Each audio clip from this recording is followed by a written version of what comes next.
The morning Wilhelmina Langley poured 2 cups of coffee was the same morning she realized, with a certainty that settled in her chest like warm sunlight through glass, that someone was coming to her door. She had not planned it. She had not thought about it.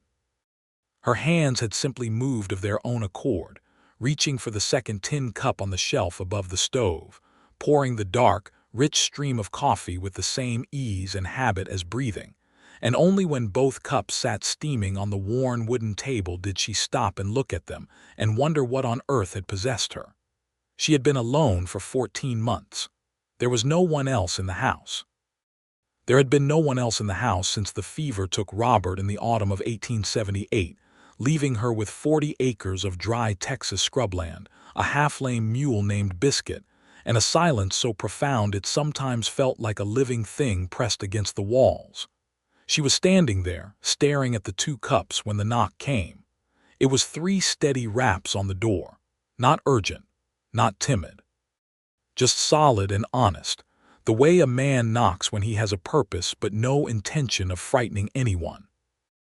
Wilhelmina set down the coffee pot, wiped her hands on her apron, and walked across the main room of the house, past the stone fireplace with Robert's old rifle on the mantel, past the small braided rug she had made during the first winter she spent here, past the chair she never sat in anymore because it had been his chair, and she opened the door. The man standing on her porch was tall, broad across the shoulders, with sun-darkened skin and dark brown hair that curled slightly at the edges where sweat had dried beneath the band of a battered hat he now held in both hands before him. He had a jaw that looked like it had been carved rather than grown, shadowed with several days of stubble, and eyes the color of creek water in shade, something between gray and green that shifted when the light touched them. He wore a dusty brown trail coat over a faded blue shirt, and his boots were the boots of a man who had ridden a very long distance without stopping to clean them. He looked at her for a moment without speaking, and she looked at him, and neither of them seemed particularly surprised to find the other. "Morning," he said at last. "I apologize for the early hour. My name is Wesley Sullivan. I was told in Millhaven that I might speak to the widow Langley about hiring on." Wilhelmina looked at him. She looked back at the table at the 2 steaming cups of coffee. She looked at him again. "You had better come in," she said. She did not have an explanation for the cups. She never tried to manufacture one. She simply led him through the door and to the table and set 1 cup in front of the chair across from her own and sat down and wrapped her hands around her own cup as though nothing unusual had occurred.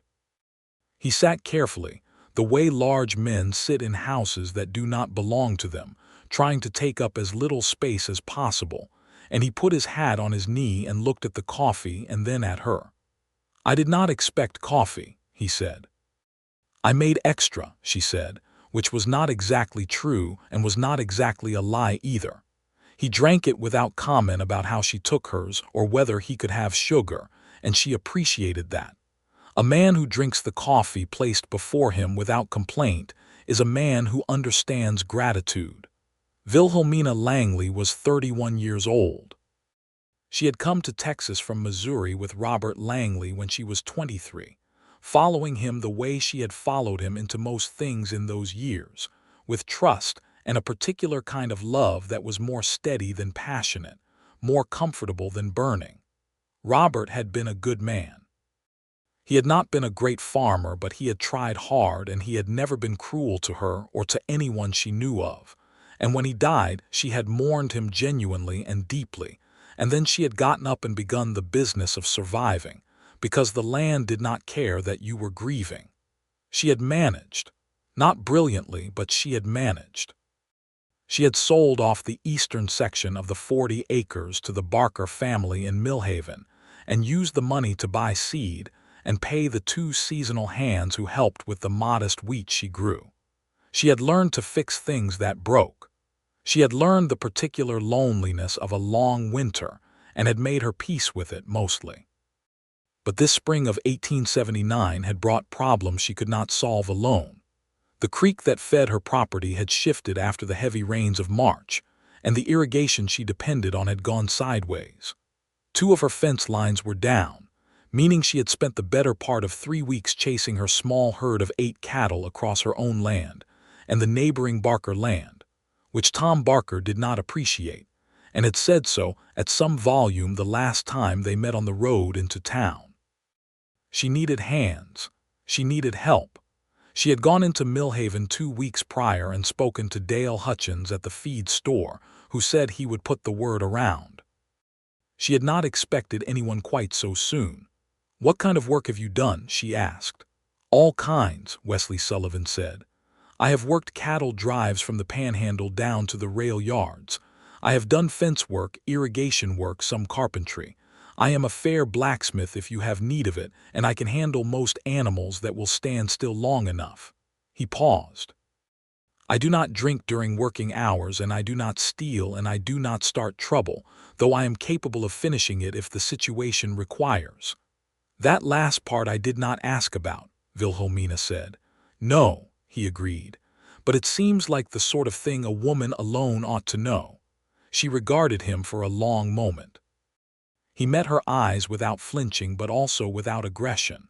There was a steadiness in him that she recognized, the quality of a man who had seen enough of the world's disorder to have decided that being steady was the only reasonable response to it. "Where are you from?" she asked. "Born in Virginia," he said. "Moved around considerably since." "How old are you?" 34. References. He reached into the inside breast pocket of his coat and produced a folded paper, which he laid flat on the table and pushed across toward her. She read it. It was a letter from a rancher named Edmund Hale of Abilene, dated the previous December, stating that Wesley Sullivan had worked for him for 2 seasons and had proved himself to be hardworking, honest, and skilled, and that Hale would recommend him without reservation. The handwriting was good and the language precise enough that she believed it was genuine. "Is Hale in Abilene still?" she asked. "He sold the ranch in January and went to live with his daughter in St. Louis," Wesley said. "But the letter is real if that is what you are wondering." "It is," she said. She folded the letter and pushed it back to him and looked out the window at the morning light moving across her land. The grass was coming in thin this year because of the dry spell that followed the hard rains, and she could see the gap in the fence line along the near pasture where the second post had snapped in the freeze. "The work is mostly fence repair right now," she said, "and the creek diversion needs rebuilding. I lost an irrigation channel. After that there is general upkeep, and I have cattle that need proper attention heading into summer." "I can do all of that," he said. "I pay $30 a month and board," she said. "The bunkhouse is small but sound. There is a cot and a wood stove and hooks for your things." He nodded. "That is fair." "Then you are hired, Mr. Sullivan," she said.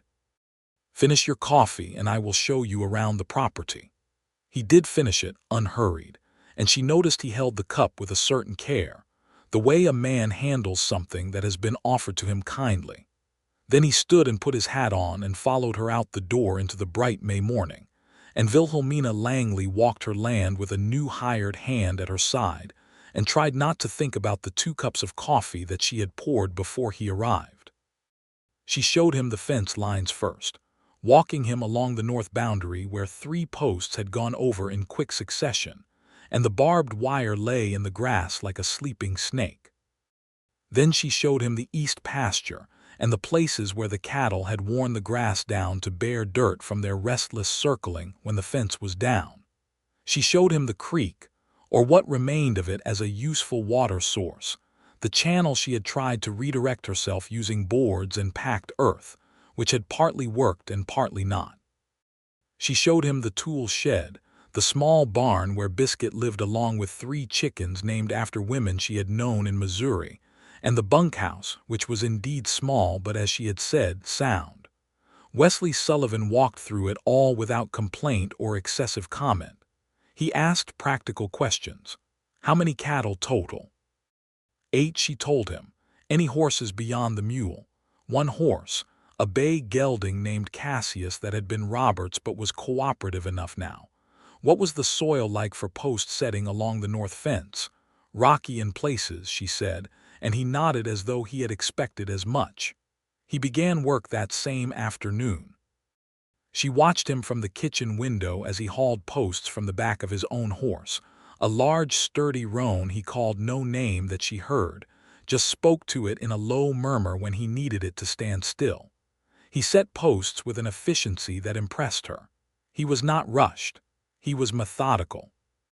Each post went into the ground plumb and straight, and by evening he had repaired the worst section of the north fence line and reset 4 posts, and the cattle that had been drifting toward the Barker land were contained again. She called him in for supper the way she would have called any hired man, plainly and without ceremony, ringing the triangle that hung by the kitchen door. He came in, washed his hands at the basin on the porch, and sat at the table in the same chair he had occupied for the coffee, and she put a plate of salt pork and beans and cornbread in front of him and sat across from him with her own plate, and they ate. The silence was not uncomfortable. It was the kind of silence 2 people arrive at when neither of them is performing anything for the other's benefit. "You did good work today," she said. "Thank you," he said. "That fence has been worrying me since February," she said. "It will hold now," he said. "I will do the second section tomorrow and then look at your creek problem." She nodded. She poured them each water from the pitcher on the counter and sat back down. "Have you worked for many widows?" she asked, and then immediately felt the question was strange and ungainly, but he answered it simply. "A few," he said. "Women running property alone are not rare in this country. Men die." He said it without particular weight, just as a fact of the world they both inhabited. "Yes," she said, "they do." There was a pause. "I am sorry for your loss," he said. "Hutchins told me your husband passed last fall." "Last autumn," she said. "The fever, it was fast at least." "That is something," he said. "It is," she agreed. They finished supper, and she told him where the bunkhouse was as if he did not already know, and he thanked her for the meal and went out into the evening, and she washed the 2 plates and 2 cups and the single pot, and looked out the window at the small orange glow that appeared presently in the bunkhouse window, where he had lit the wood stove against the cool May night. She stood at the window longer than was strictly necessary. The days fell into a rhythm quickly, the way rhythms do when 2 people are practical and not inclined to waste time. Wesley was up before dawn each morning, and she could see the smoke from the bunkhouse stove when she went to light her own before starting the coffee. He was at work before the light had fully come in, and he worked steadily and thoroughly, and by the end of the first week, he had repaired all the fence lines and had begun the difficult work of rerouting the creek channel. The creek problem was more complex than she had realized, and watching him work at it gave her a new understanding of the scope of what had gone wrong. The March rains had not just shifted the channel, they had changed the gradient of a small section of the land, and the water that should have flowed toward her irrigation intake was now running at an angle that deposited it into a low area on the southwest corner where it sat stagnant and useless. Wesley cut new channels by hand, using a shovel and a pick, and occasionally a long iron rod to break through the rocky subsurface. He built small deflectors of stacked stone and packed clay that redirected the flow incrementally, testing each adjustment by watching the water. She brought him lunch out at the creek on the 3rd day of that work, carrying a cloth-wrapped parcel of bread and dried beef and a jar of water, because the distance from the kitchen made it impractical for him to come in. She sat on a flat rock near the bank and watched him work while he ate, and she found herself asking questions about what he was doing, not because she doubted him, but because she wanted to understand it.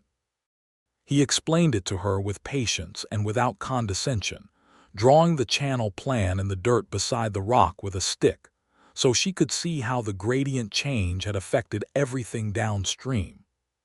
He showed her where he had placed the first deflectors and why, and where the water was now moving compared to where it had been moving, and what the final intake should look like once he was done. "Who taught you irrigation?" she asked. "A man named Joaquin Reyes on a ranch in New Mexico," he said. "He had come up from Mexico and he knew water the way some men know horses. He could look at land and tell you where water wanted to go." "That is quite a gift," she said. "It is," Wesley said. He was a remarkable man. Lost his land to a legal dispute I will not pretend was legitimate, but that is the story of a good many people in New Mexico and Texas both. He said it without rancor but also without glossing over it, which she appreciated. The injustice of how land changed hands in this part of the country was not something she had ever been comfortable ignoring, even when it was easier to look away. "What happened to him?" she asked. "He went south," Wesley said, "back toward the border. I hope he found something good down there." They sat in silence a moment, the creek murmuring over the stones where Wesley had redirected it. "What brought you to Millhaven?" she asked. He looked at the water. "I was riding through," he said. "I had been in San Antonio for a while after a drive, and I was heading north, and Millhaven was on the way. Hutchins at the feed store was talking about you when I went in to ask about work. Said a widow woman north of town was looking for a hand. And you thought a widow woman's farm sounded like good work." He looked at her then, those gray-green eyes steady and direct. "I thought it sounded like honest work," he said. "I have had enough of dishonest work to last me." She wanted to ask what that meant, but something in the way he said it made her sense that the door to that particular room was not one he was ready to open, and she was a woman who respected closed doors. She had enough of her own. She went back to the house, and he went back to the creek, and she spent the afternoon at her kitchen table trying to balance her accounts, which always gave her a headache because the numbers never quite cooperated. But this time she found herself doing better than she had expected.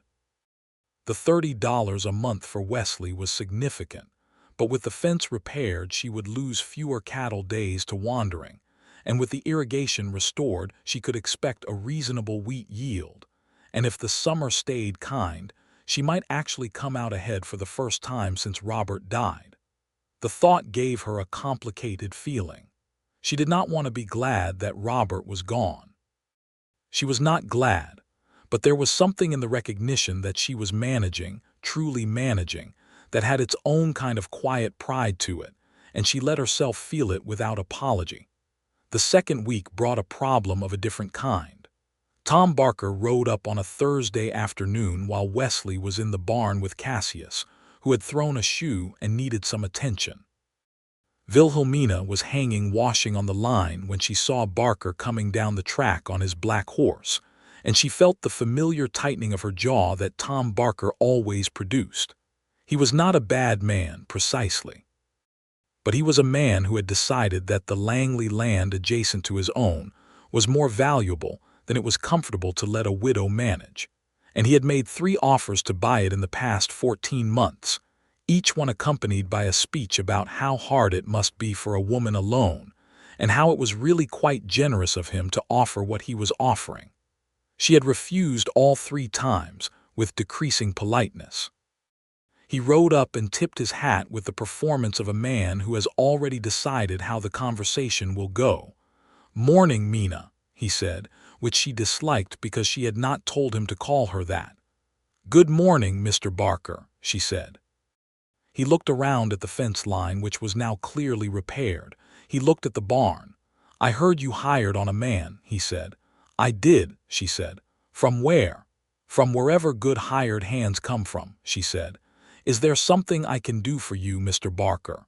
His expression settled into the particular arrangement that preceded his ownership speeches. "I was just thinking, Mina, that now you have the expense of wages on top of everything else, it might be a good time to reconsider my offer. I have been thinking, and I am prepared to go to $250 for the full 40. $250 for 40 acres with a standing house and an irrigation water right was so insulting an offer that it took Wilhelmina a moment to be sure she had heard him correctly. The land was worth 4 times that at conservative estimate.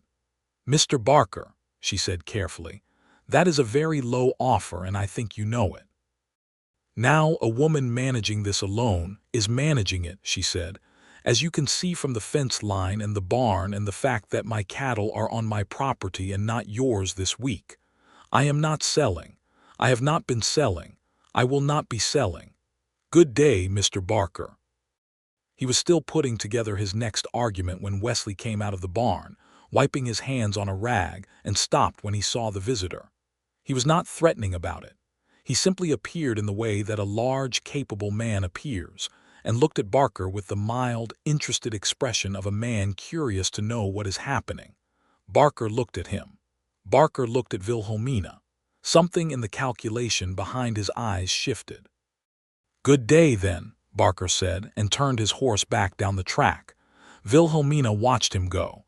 She felt the flush of anger that always accompanied his visits beginning to cool into the more familiar, steady irritation. "Neighbor?" Wesley asked. "Adjacent property," she said. "He wants to buy me out." "He is offering badly," Wesley said, having heard enough of it. "Considerably badly," she confirmed. Wesley looked after Barker's retreating figure for a moment with an expression she could not fully read, and then went back to the barn to finish with the horse. By the end of the second week, the irrigation channel was rebuilt and functioning. Water ran clean and steady to the intake, and Wilhelmina stood at the edge of her wheat field and watched the flow spread into the irrigation rows with a feeling that was close to joy. The wheat was thin and young, but it was alive, and now it would have water, and that meant everything. Wesley stood beside her, watching the same thing she was watching. "Thank you," she said. She meant it with everything she had. "It was good work," he said simply. "Good land, too. You have a solid piece of ground here." "Robert chose it," she said, and then immediately was not sure why she had said that. "He had good judgment," Wesley said, and left it there. They began to talk more in the evenings. It started naturally, without either of them deciding to do it. He would come in for supper, and they would eat, and then sometimes, instead of him going directly back to the bunkhouse, they would sit at the table a little longer, or on the porch when the evening was warm enough, and they would talk about the work or the land, or what they had seen in their lives. She learned that he had grown up in a small town in Virginia, the third son of a man who ran a general store and a mother who had died when he was 8. He had come west after the war, not having fought in it himself because he had been too young, but having grown up in its shadow and wanting to be somewhere the shadow did not reach so long. He had worked cattle drives for the better part of 6 years, which accounted for the roughness in his hands and the way he sat a horse, which she had noticed was effortless and unconscious, like breathing. He had been married once briefly. He told her that on a Tuesday evening when they were sitting on the porch and the fireflies were beginning to show in the grass. A woman named Clara in Abilene in 1874. She had died in childbirth that same year, and the baby had not survived either. He said it without drama, in the same steady way he said most things, but she heard the weight of it behind the words and did not press for more. "I am sorry," she said. "That is a terrible thing." "Yes," he said. "It was." She told him about Robert, more than she had expected to, about how they had met at a church social in Missouri when she was 21 and he was 24, and she had liked him immediately because he was kind and funny and not trying to impress anyone.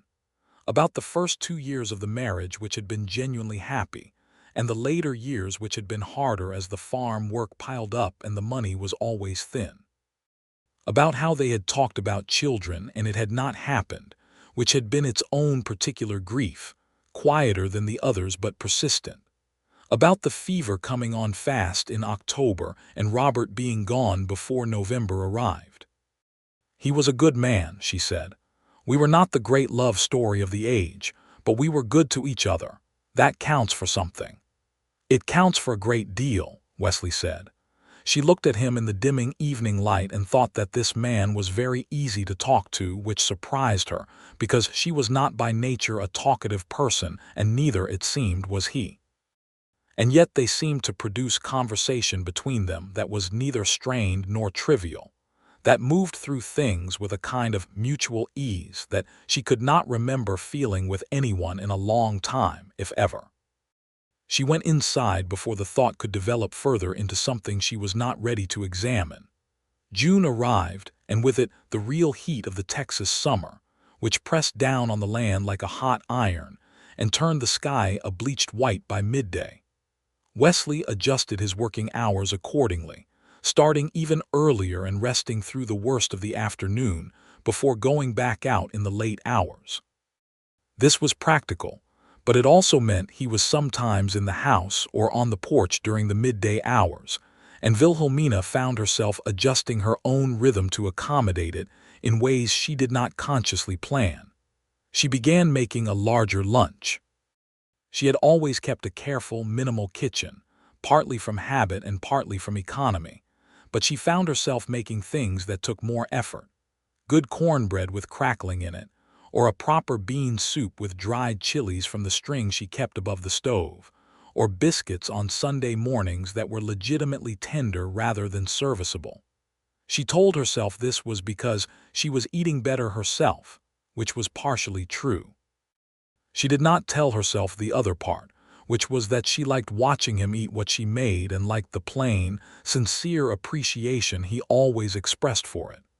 He, for his part, began bringing things in from outside without being asked. Kindling already split and stacked by the kitchen door. The water barrel filled from the creek intake each morning. A broken handle on the pie safe that she had been meaning to fix for months, repaired one evening while she was sewing and replaced so quietly that she only noticed it the next morning. A bunch of wildflowers from the east pasture, left on the porch railing one afternoon, not presented to her but simply there, without ceremony or explanation. She did not mention the flowers to him. She put them in the clay jar she kept above the fireplace and looked at them each morning, and felt something warm and complicated that she was not yet prepared to name. The Barker situation came to a head in the first week of June, and it came from a direction she had not anticipated. She was in Millhaven on a Thursday for supplies, driving the mule cart down the main street with her list in her apron pocket, when Martha Donnelly, who ran the dry goods store with her husband Frank, leaned across the counter after Wilhelmina had placed her order and said, in the confiding tone of someone conveying urgent news, that she had heard Tom Barker was speaking to a lawyer in San Antonio about water rights on the creek. Wilhelmina went very still. "What water rights?" she asked. Martha looked uncomfortable, as though she had perhaps said more than was comfortable. "I do not know the particulars," she said. "Only that Barker was in here last week saying something about the creek running through the lower edge of his property, and how there was a question of who had the right to divert it. The creek did touch the very lowest edge of Barker land, a strip perhaps 20 feet wide at the southeast corner where the creek bent.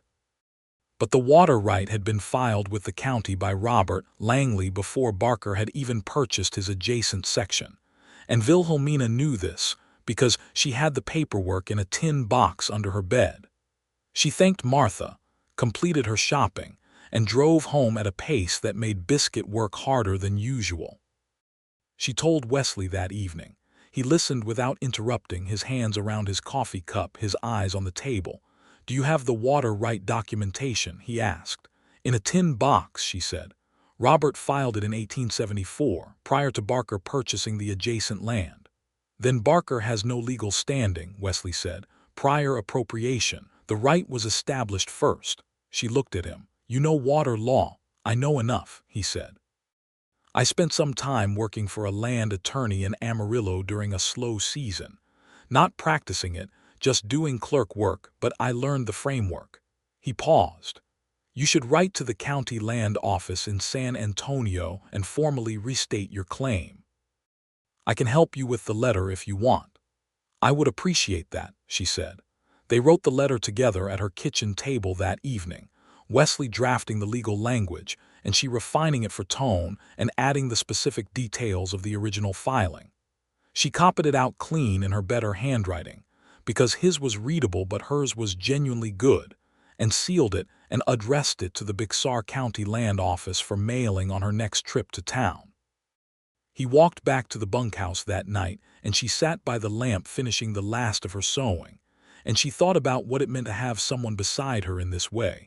Not just physical labor but thinking, problem-solving, standing in her corner when Barker and his lawyer-shaped threats tried to walk across her. Robert had been that for her, in his way. But Robert had also sometimes handled things in ways that left her slightly outside the decisions about her own life, the way men of his era tended to do without meaning harm by it. Wesley, she noticed, had not done that. He had asked what she wanted. He had helped her write the letter she wanted to write. That distinction felt significant in a way she was still working through.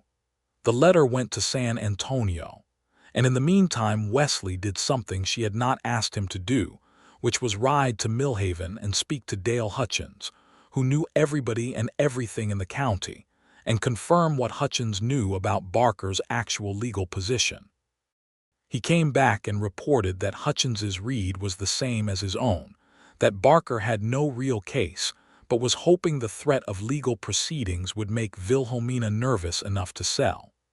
It was a bluff dressed up in legal language, and now that she knew it was a bluff, it had considerably less power. She told Wesley she was grateful, and he said it was nothing, and she thought that the word nothing was doing a great deal of work in that sentence. It was a Saturday morning in the middle of June when the thing that changed everything happened, and it happened the way most significant things do, quietly and without announcement. She had gone out early to check the irrigation intake, because the previous afternoon there had been a reduction in the flow she could not account for. She walked down to the creek in the early morning light, wearing her work boots and the plain cotton dress she kept for outdoor tasks, her hair pinned up but not elaborately. She was checking the intake structure when she heard someone else at the creek downstream and looked up. Wesley was already there, crouched at the point where the first deflector met the channel wall, examining something in the water. He had seen the same reduction and come out to look at it before she had, which told her something about how carefully he paid attention to things. He had not heard her come down the bank, and she stood for a moment watching him work, his hands in the water, his coat off and his sleeves rolled up against the early warmth, and she felt something rise in her chest that was unmistakably and inconveniently the truth. She was falling in love with this man. The recognition arrived with more peace than alarm, which surprised her. She had expected, if this ever happened, to feel frightened by it. 14 months of silence and managing alone had built walls that she had thought were quite strong. But the feeling that sat in her chest looking at Wesley Sullivan at her creek in the early morning light was not frightening. It was warm and clear and felt, if she was honest, like something she had known was coming, the same way she had known to pour the second cup of coffee. She did not say anything about it.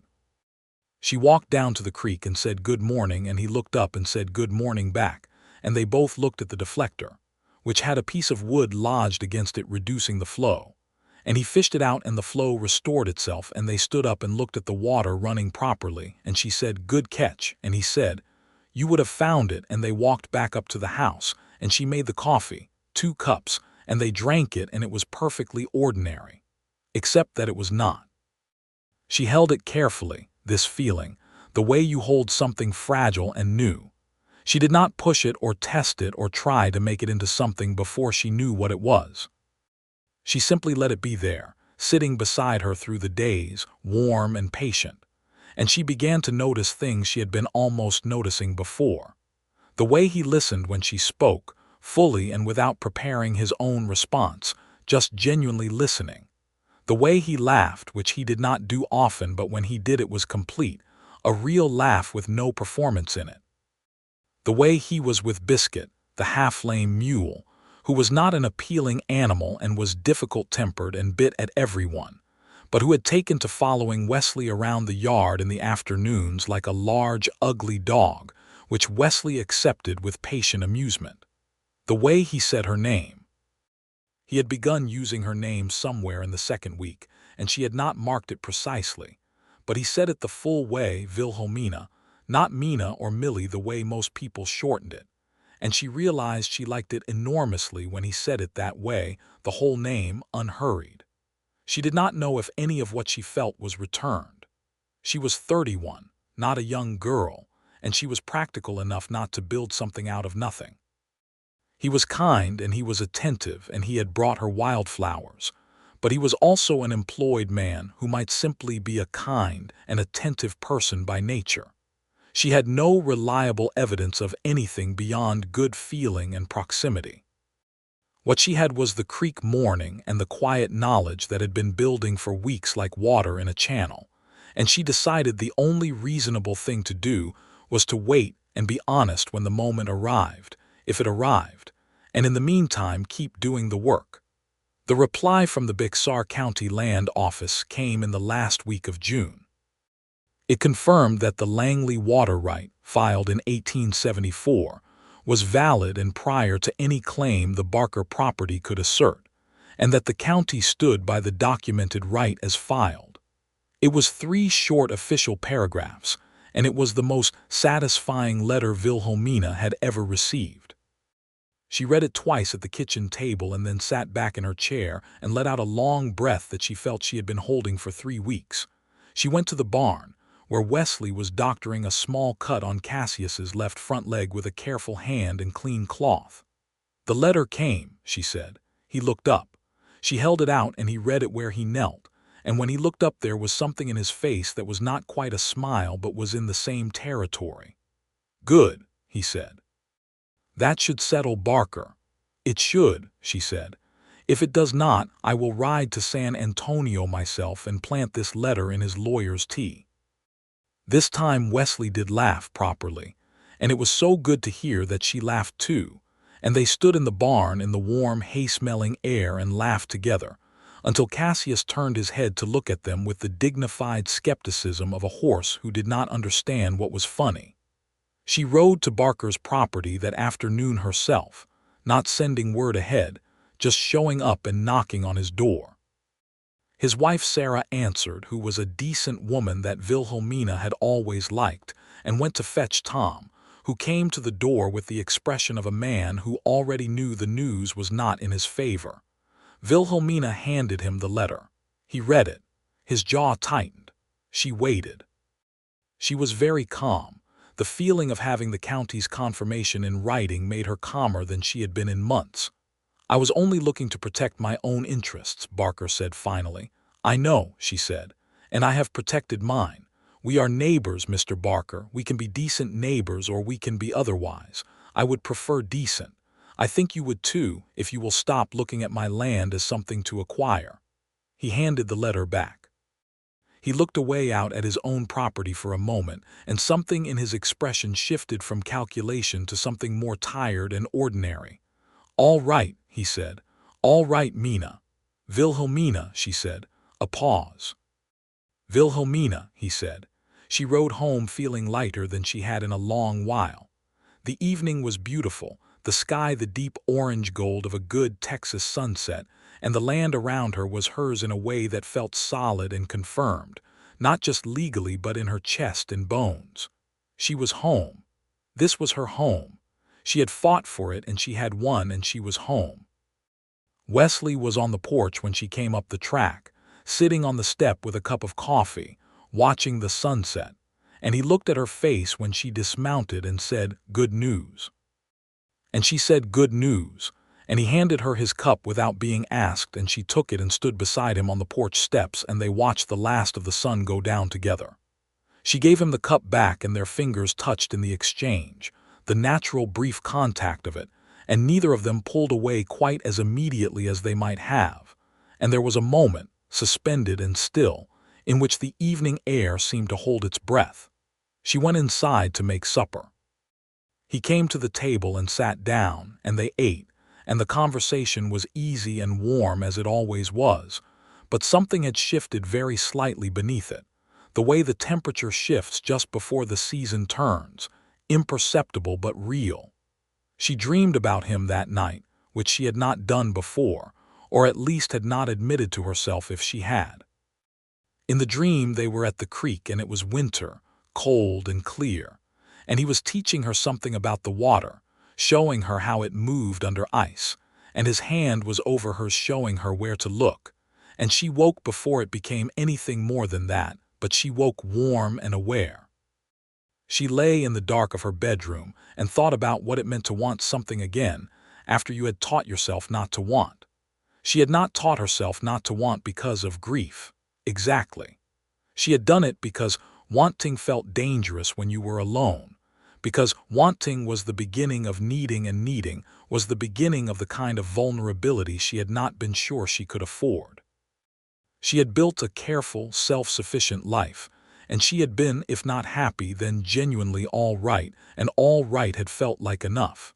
It did not, she realized in the pre-dawn dark of her room, feel like enough anymore. July came in hot and demanding. The wheat needed constant attention, and the cattle needed rotating to fresh pasture, and the heat made both animals and humans irritable by midday. Wesley managed all of it with his characteristic steadiness, and she worked alongside him more than she might have with another hand, because she liked working alongside him, and because she was a woman who did not sit still well when there was work to be done. They worked the cattle together one long Wednesday, moving the small herd from the east pasture to the north section, where the grass was better. It was dusty, physical work, and Cassius was cooperative and Wesley rode well, and the cattle moved mostly as cattle should, except for one large contrary steer named Hartford, who was Robert's naming, who had decided he was not interested in going north and spent a considerable portion of the morning expressing this opinion. Wesley cut Hartford off twice from the herd before finally riding up beside him and saying something in a quiet, steady voice that Wilhelmina could not hear, and Hartford, incredibly, appeared to reconsider and walked north with the rest of them with the air of a man making a decision freely rather than being compelled. "What did you say to him?" she demanded, riding up. "I reasoned with him," Wesley said. "You cannot reason with a steer." "Hartford would disagree," he said, and she laughed and Hartford snorted as though validating this point. That afternoon, resting in the shade of the barn during the worst of the heat, they were talking, which they always were now, easy long conversations that moved from the practical to the personal to the philosophical without needing to mark the transitions.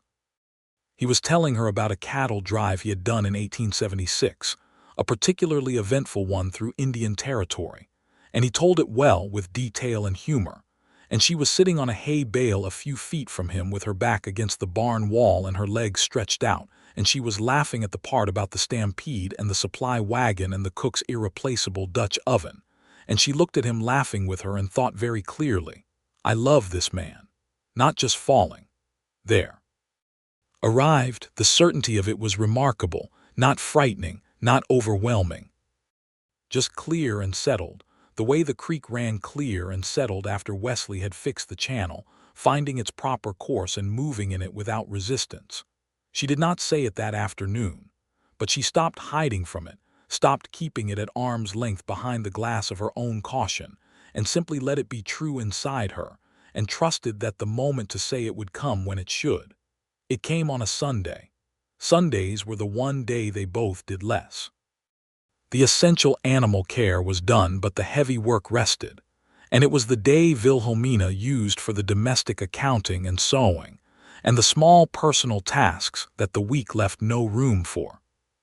She had fallen into the habit of making a better Sunday meal than the weekday suppers, partly because she had the time and partly because it seemed right to mark the day with some small ceremony, and Wesley never commented on it, but she could see he appreciated it. She had made a roasted chicken, which was an extravagance she did not often allow herself, and proper potatoes, and a small dried apple pie that had taken her better part of the afternoon. She set the table with the slightly better cloth she had in the drawer, and put the clay jar with the fresh wildflowers Wesley had left on the porch railing earlier in the week in the center of it. He came in and looked at the table and looked at her, and she could see him taking in the care she had put into it. And he said, "This looks wonderful, Wilhelmina," with a quietness in his voice that made the words feel like more than a compliment about a meal. They ate slowly, because it was Sunday and there was no hurry, and they talked about everything and nothing, and it was the best supper she had had in as long as she could remember, not because of the food, which was good, but because of the person across the table. Afterward, They washed the dishes together, which they had not done before. She washed and he dried, and it was such a domestic, ordinary thing, and also somehow it was not ordinary at all, standing side by side at the counter with the window showing the long summer evening light turning the grass golden outside.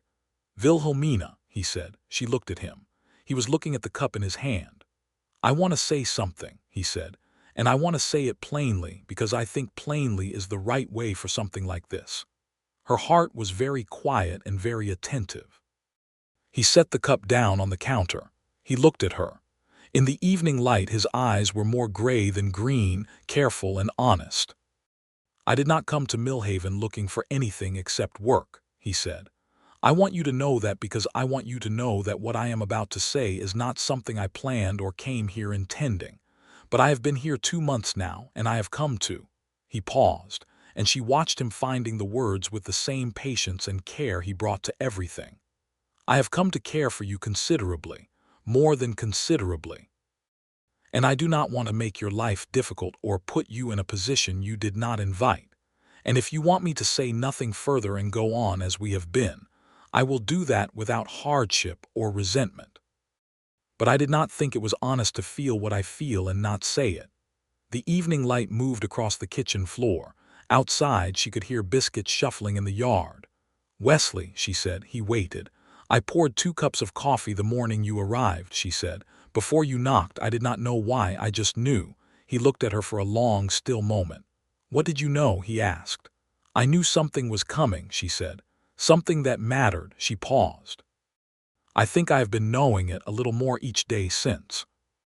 He reached out and took her hand from the basin gently, and she let him, and he held it carefully, the way he had held the coffee cup that first morning, with a reverence for something given freely.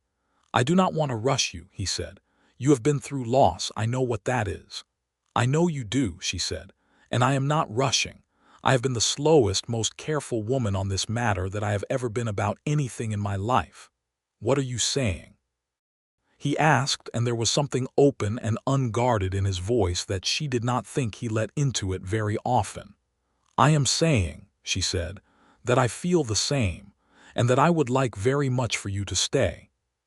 He looked at her with those creekwater eyes, and she could see something ease in him, something that had been held carefully for a long time, and he said, "I was hoping you would say that," in a voice so quiet she almost did not hear it. They did not kiss that evening. They were too careful for that, too respectful of what they had said and what it meant. But he held her hand a little longer before letting go, and when he went back to the bunkhouse that night, he turned at the door and looked at her on the porch, and there was something in that look that was worth more than any kiss she could remember. She slept better than she had in over a year. The weeks that followed had the quality of something that is allowed to grow without being forced, and it grew accordingly, deeply, steadily, without drama. They were not young people in the first heat of something new. They were careful, formed people who had each known loss and who were handling the new thing between them with both hands. He began staying longer on the porch in the evenings. She began leaning into the particular comfort of his presence with less self-consciousness. They talked and fell silent and talked again, and the silences were as good as the words. He kissed her for the first time on a Thursday evening in late July, standing on the porch in the cooling air after supper, and it was not impulsive or sudden. She had known it was coming, the way she seemed to know things before they arrived where this man was concerned, and she had been ready for it. And when it happened, it was soft and certain, and it felt like the creek finally running where it had always meant to go. Afterward, she put her forehead against his shoulder for a moment, and he put his arm around her, and they stood like that for a while, looking at the dark line of the horizon where the last light was going, and it was so exactly right that she felt tears, quick and clean, that had nothing to do with grief. "Are you all right?" he asked, very quietly. "Perfectly," she said. "More than perfectly. August was a good month." The wheat came in better than she had hoped, thin but real, and the sale of it plus the cattle she had decided to take to Millhaven added up to more than she had made in any single season since coming to Texas. She stood at Dale Hutchins's scale and watched the numbers resolve, and felt the particular solidity of money you have earned through your own labor, and your own intelligence, and your own refusal to give up or sell to Tom Barker for $250 insulting dollars.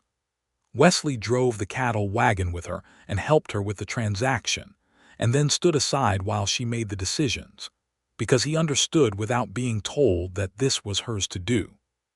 She did it cleanly and well, and they drove home with the money in her cash box under the wagon seat, and she was singing something under her breath that she did not entirely realize she was doing until he said, "You have a good voice," and she stopped, embarrassed, and he said, "Do not stop." She kept singing. He took her to the little dance at the Millhaven Church Hall on the first Saturday of August, which was a social event she had been avoiding for 14 months because it was too full of coupled people and the particular awkwardness of being the widow at the edge of the room.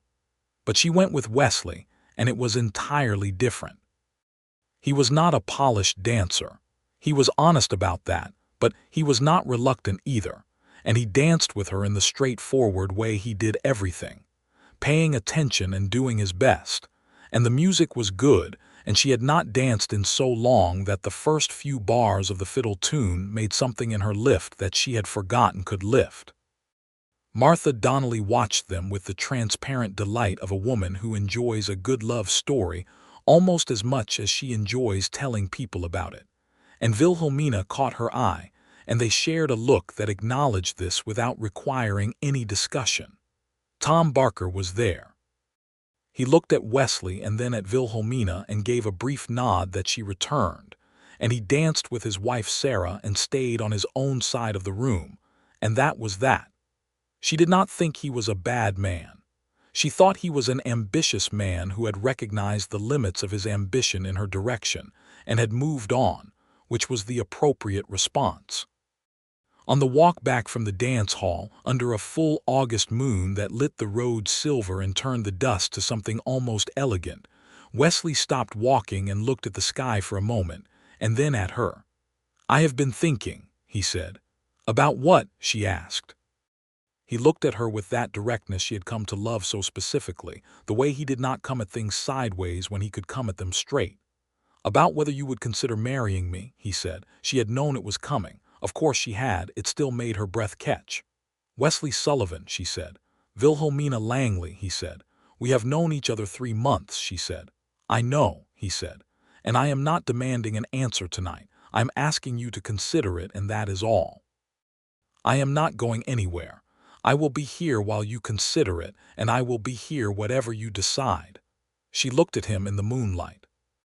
The road was quiet around them, the town behind them and her land ahead, and the night was very large and very still. "I do not need a long time to consider it," she said. He was very quiet. "Yes," she said. "Yes, I will marry you." He took her face in his hands, so carefully, as though she were something extraordinary, which was how he made her feel when he looked at her the way he was looking at her now. And he kissed her properly in the middle of the moonlit road, and she held on to him, and thought that the world was very wide and had managed to deliver exactly this, exactly here. And she was grateful for every difficult day that had brought her to this moment. They were married in September, on a Saturday that the weather cooperated with completely, as though the sky itself had made an effort. The ceremony was at the Millhaven Church, performed by Pastor Davies, who was a brief and practical man who did not believe in making ceremonies longer than necessary. It was a small gathering. Martha and Frank Donnelly, Dale Hutchins and his wife, a young woman named Carla from 2 farms over who Wilhelmina had befriended during the summer, and on Wesley's side, a man named Pete Garner who had ridden down from Abilene when Wesley wrote to him, an old trail companion who had the weather-beaten cheerfulness of a man who has spent 30 years outdoors and does not regret a single day of it.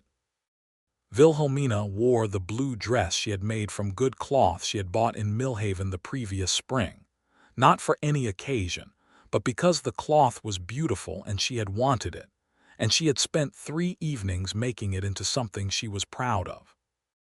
She had sewn a small collar of white cotton onto it, and put her mother's garnet pin at the throat, which she had carried all the way from Missouri and had been saving for something important without knowing what. She wore her hair down for the first occasion since Robert's funeral, which felt deliberate and right. Wesley had acquired a good gray wool coat from somewhere, and he stood at the front of the church looking at her walking up the aisle toward him with an expression that she felt she could live inside for the rest of her life, open and wondering and entirely without performance. Pastor Davies read the words. They said the words back. When he said, "You may kiss your wife," Wesley kissed her with a gentleness that managed to contain within it every cup of coffee and every sunset on the porch, and every practical conversation about fence posts and water rights, and every wild flower left on the porch railing. And Martha Donnelly made a small sound of pure satisfaction in the third pew. They had a small celebration after, at Martha's insistence, in the church hall, with cake that Martha had made herself and lemonade and Pete Garner playing a fiddle that he had apparently brought all the way from Abilene in his saddlebag, because he never went anywhere without it.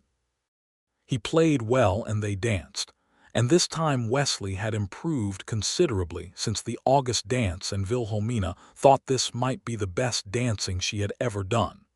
She laughed more that day than she had in 2 years combined. They drove home in the early evening, just the two of them in the wagon, the horses walking easy and the sky going orange and purple above the flat land, and he held the reins in one hand and her hand in the other, and she leaned against his shoulder and watched her land come up ahead of them as they turned off the main road. Her land. Their land. "Welcome home, Mrs. Sullivan," he said. "Welcome home," she said back, because it was for him too, and she meant it. The first winter of their marriage was the best winter Wilhelmina had ever spent on that property. There is a particular quality to a winter that is shared, where the cold outside makes the warmth inside mean more, where the fire is something you built together, and the meals come from the same store of food you worked together to put by. She had been alone for so many winters, managing the cold as another problem to solve, and now the cold was still there. But it was different in the way that all hard things become different when you are not facing them alone. Wesley had winterized the bunkhouse properly to use as additional storage, because he slept now in the house, in her room, in the bed that had been hers alone for 14 months, and had been before that a bed she shared with a man she cared for. She had worried about this, about ghosts of habit and memory, but she found that the bed was simply a bed, and the room was simply a room, and what filled them now was something present and real that did not require comparison to anything past. He was a different kind of partner than Robert had been, different in ways that she only recognized slowly, not better or worse in any absolute sense, but fitted to her differently, the way some tools fit your hand exactly and others fit well enough. Wesley had a way of being present that was total.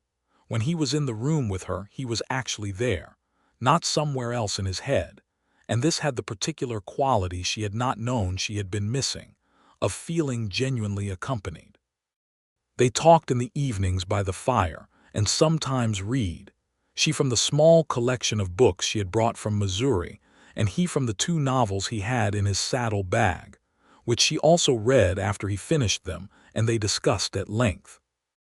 They argued pleasantly about things and agreed on larger things and learned each other's habits, that she was sharpest in the morning and he in the late afternoon, that she could not sleep if she was cold but he kicked the blankets off regardless of temperature, that he had an opinion about everything and enjoyed having it challenged, and that she gave no opinion without being prepared to defend it fully. She was happy. Not the managed contentment of before, not the sufficient okayness of a woman who has told herself she is fine. Happy, with the full weight of the word. In the early spring, she missed her monthly time. She said nothing for 2 months, telling herself she was not sure, telling herself she did not want to be mistaken, telling herself she had learned to be careful with hope. But by March, when the creek was running good and the first shoots of the new wheat were showing, she could not tell herself anything except the truth. She told him on a morning in late March, at the breakfast table, with the coffee between them as it always was, and the morning light coming in the east window. She told him plainly, the way he had taught her to say important things, which was to say them directly and trust the other person to receive them. He went very still for a moment, looking at her across the table. She watched his face, looking for what was there beneath the stillness, and what she found made her throat tight. She had known about Clara and the baby he had lost in 1874, and she had thought about that this morning before coming to the table, had carried it with her, aware that this news would land in a man who had lost this before. "Wesley," she said. He looked up at her, and his eyes were bright in a way she had not seen. "Are you well?" He asked the first thing, the most important thing. "I am very well," she said. "I am healthy and I feel good, and I have every reason to expect to stay that way." He nodded slowly, taking it in. "You are sure?" "I am sure," she said. He reached across the table and took both her hands in his, and he held them firmly and did not say anything for a moment, just held on, and she understood that he was feeling multiple things simultaneously, joy and fear and the specific weight of a man who knows what it is to lose, and she did not try to simplify any of it. She just held his hands back and let him feel what he was feeling. "I am going to worry," he said at last. "I know," she said. "That is allowed. But I am also," he said, and his voice did something, caught on itself, "very, very glad." She stood up and came around the table, and he stood and put his arms around her, and she pressed her face against his neck, and they held each other in the morning light, and she felt his hands on her back, steady and warm, and she thought that this was the thing, this exactly, this moment and this man and this life they had built on 40 acres of Texas scrubland with good coffee and a rerouted creek, and a letter to a county land office, and 2 cups poured before a knock arrived. Summer came in big and warm, and her body changed, and he was attentive to it in the way she had hoped he would be, practical and tender without smothering. He took on more of the heavier work without being asked, and without making her feel diminished by it, simply adjusting as the circumstances adjusted. He consulted her on every decision. He made her laugh every single day without fail, which she had not known to list among the things she needed, but turned out to be near the top of the list. Martha Donnelly became a regular visitor through the summer, coming out 2 or 3 times a month, which was a social frequency Wilhelmina had not previously experienced from her, and suspected had something to do with wanting to be helpful and nearby as the time approached. She accepted this with gratitude. Martha was practical and warm, and had 4 children of her own, and her presence was the kind of company that did not require any performance. The Barker situation had resolved itself entirely. Tom had stopped coming around, and one July morning Sarah Barker had appeared at the Langley Sullivan door with a jar of preserved peaches and a slightly sheepish expression, and Wilhelmina had invited her in for coffee, and the 2 of them had talked for 2 hours, and she thought they might genuinely become friends. The injustice of how Tom had tried to leverage her grief and isolation into a land grab still sat with her, but she found she could hold it alongside the current warmth of things without letting it poison either. On an evening in October, a year to the season from when the fever had taken Robert Langley, Wilhelmina Sullivan went into labor. Wesley had the horse ready. Martha Donnelly arrived before dawn, summoned by Pete Garner, who happened to be passing through again, and proved useful in an entirely different way than playing fiddle. The doctor from Millhaven, a competent young man named Dr. Hale, who was not related to Edmund Hale of Abilene despite the coincidence, arrived by mid-morning. It was a long labor, and Wesley was outside on the porch the entire time with his hat in his hands, not pacing so much as being extremely still, which Martha later told Wilhelmina was how some men paced. She had a thought for him, even in the middle of everything, that he was out there carrying the weight of his first loss alongside the hope of this one, and she wanted to tell him it was going to be all right, but she could not get to him from where she was and had other matters to attend to. It was a boy. He was healthy, large, loudly opinionated from his first breath, with a head of dark hair and his father's gray-green eyes looking up at the world, with the specific suspicion of someone who has arrived somewhere without being consulted and wants to understand what is happening. Wesley came in when Martha called him, and he stopped in the doorway and looked at them. At Wilhelmina in the bed propped against the pillows with the baby in her arms, and something happened in his face that she did not have words for, something that was more emotion than most faces are built to contain. And he crossed the room and sat on the edge of the bed, and she put the baby in his arms, and he held him with the terrible carefulness of a man who has learned that things can be lost and is holding this one with everything he has. "He is all right," he said. He was looking at the baby. His voice was very low. "He is perfectly all right," she said. "He is loud and demanding and already has opinions. He is going to be enormous trouble." Wesley looked up at her. His eyes were wet and he did not try to manage that. "What shall we call him?" he asked. She had thought about this for months. "I thought if you are willing we might call him James," she said. "For no one in particular, just because it is a good strong name." "James Sullivan," he said, trying it out. "James Wesley Sullivan," she said, "if you like." He looked at her with so much feeling that she felt it like a hand over her heart, warm and steady. "I like it very much," he said. James Wesley Sullivan was a magnificent baby, by which she meant he was exactly as difficult and wonderful as babies are. He slept inconsistently and ate constantly, and had a voice that could be heard from the far pasture, which she discovered when she was out checking the fence line in his 3rd week, and could still hear him protesting something from the house. Wesley was a thorough father, fully involved and genuinely delighted by almost all of it, including the parts that were not delightful, which she had not taken for granted. Pete Garner came back through in November and played his fiddle on the porch, while James blinked at the sound with the focused attention of a person encountering music for the first time and finding it extremely suspicious.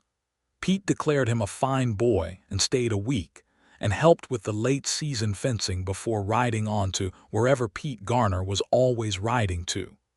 The winter that 2nd year was good. James grew quickly and with confidence, his opinions not diminishing but expanding as he acquired more means of expressing them. By spring he was sitting up and reaching for everything within reach, and looking at the world with eyes that shifted between gray and green, and occasionally blue depending on the light. And Wilhelmina had long since accepted that she was entirely lost when it came to him, had been lost since approximately the first minute. She and Wesley had fallen into the deepest ease with each other that she had ever known. The early months of marriage were full of navigation, learning where someone else's habits and preferences and limits are, learning where yours are when placed against theirs. They had done all that navigating, mostly well and occasionally not, the way real people do. They had disagreed sharply twice, once about a financial decision she wanted to make without enough consultation, and once about something so small she could not afterward remember what it was, which seemed important, and both times they had arrived back at each other fully, because the foundation of what they had was solid and had been solid from the beginning. She thought about that first morning often, the way her hands had moved to the 2nd cup before the knock arrived. She was not a superstitious woman, and she did not make more of it than it was, but she could not help noticing that the body sometimes knows things before the mind catches up, and that there is a certain wisdom in following what the hands do when they move with sureness toward something needed. By the summer of 1881, the farm was thriving in a way she had not believed possible in the hard months after Robert died. The wheat was good. They had expanded the crop slightly after rerouting the 2nd irrigation line, and the yield was strong enough to sell surplus. The cattle herd had grown to 14 head after a carefully considered purchase the previous fall of 4 young animals from a solid stock-up in Amarillo. Wesley had built a proper feed shed behind the barn, plumb and true as everything he built, and a 2nd fence enclosure for the cattle rotation. She had bought more land. It was an opportunity that arrived unexpectedly. A 20-acre parcel to the north, adjacent to her original property, came up for sale when the family that had tried and failed to farm, it decided to move to California with the tide of people making that migration. The price was fair and she had the money, and she and Wesley sat at the kitchen table for an entire evening with the papers and the accounts spread between them, and talked it through from every angle, the way they talked through all the big decisions, both of them with opinions and both of them listening, and at the end of it they agreed. She filed the purchase in her own name, Wilhelmina Sullivan, and when the confirmation came back she put it in the tin box under the bed alongside Robert's original water right, and she felt that something she had not dared to believe in was complete. 60 acres, a sound house, a good irrigation system, a herd of 14, strong fences, a tool shed, a feed shed, a barn, a bunkhouse used for storage, and a kitchen that smelled of good coffee in the mornings. And Wesley, and James, and the particular feeling she woke up with every morning now, which was not the absence of grief or trouble but the presence of something larger than both. She was sitting at the kitchen table one morning in the late summer of 1881, James in his crib in the bedroom asleep for his nap, the morning light making a long bright rectangle across the floor, when Wesley came in from his morning work and hung his hat on the hook and came to the table, and she had 2 cups of coffee already poured. He sat down and looked at the cups and looked at her and smiled, the full real smile that was still, after more than 2 years, the most complete thing she knew how to look at. "You always have 2 ready," he said. "I always know when you are coming," she said. He picked up his cup. She picked up hers. Outside, in the bright summer morning, the wheat moved in a light wind and the cattle were where they should be and the creek ran clean along its rebuilt channel, and the 60 acres of Texas land they had made into something real and good lay quiet and full under the sun. "Wilhelmina," he said. "Wesley," she said. They drank their coffee. James, from the bedroom, woke up and expressed a loud opinion about something. Probably the morning, probably the crib, probably the world in general. Wesley stood, because he was closer to the bedroom door. He looked at her over his shoulder as he went, with those creekwater eyes that she had been reading for over 2 years and still found new things in, and what she read now was the same thing she felt in herself. A full, settled, joyful certainty. She heard him pick the baby up, heard his voice in the soft particular register he used for James, low and warm and amused, and she heard James's protest subside into the distinct gurgling sound he made when satisfied and held. She poured a 3rd cup, because there would be visitors today. Martha Donnelly had written to say she was coming by in the afternoon, and Sarah Barker had mentioned the same, and Carla from the farm 2 miles over was bringing her new husband around to make introductions. The house would be full later, and there would be noise and laughter, and the complicated, cheerful business of a life that had people in it. But for now there was just this. The morning light, the 2 cups, the sound of her husband talking to their son in the next room, and 60 acres of solid Texas ground outside the window, all of it hers, all of it theirs, all of it earned. She thought about the woman she had been that morning 14 months after Robert died, standing at the stove in her silence, her hands moving to pour the 2nd cup before the reason for it had arrived. She had known, in whatever way the knowing works before the knowing becomes conscious. She had known that something was coming, something that mattered, something that would ask her to be brave enough to want again and wide enough to hold it. The knock had come. She had opened the door. She would go on opening it every morning for the rest of her life. Wesley came back from the bedroom with James on his arm, the baby looking around the kitchen with his habitual suspicion of the world, and he sat back down at the table and put James on his knee and picked up his coffee and looked at her. And she looked at them both, her husband with his gray-green eyes and her son with the same eyes blinking at the morning, and she felt something settle deep in her chest that she had no word for except enough. Not enough in the sense of being done, or of wanting nothing more. Enough in the sense of full, enough in the sense of complete. the quiet, powerful rightness of a life that had found its channel and was running clean and clear in it. The way good water runs when someone has taken the care to understand the land and follow what it was trying to do all along. The summer moved around them. The coffee cooled. James grabbed for the table edge and found it. The light came further across the floor and turned from gold to white, and the day began. Wilhelmina Sullivan drank her coffee and thought that the best stories were the ones that arrived not with trumpets but with a knock on a quiet morning, and that the wisest thing a person could do was already have the door open and the second cup poured. Because sometimes you knew. And knowing was not the same as certainty, and certainty was not the same as bravery, and bravery was not the same as love, but they all pointed in the same direction. And if you followed where they pointed, if you followed it despite the fear and despite the silence and despite the 14 months of managing alone, you could find yourself exactly here. In a good house on solid land with the morning coming in through the window and the right person across the table and the whole long bright day still ahead.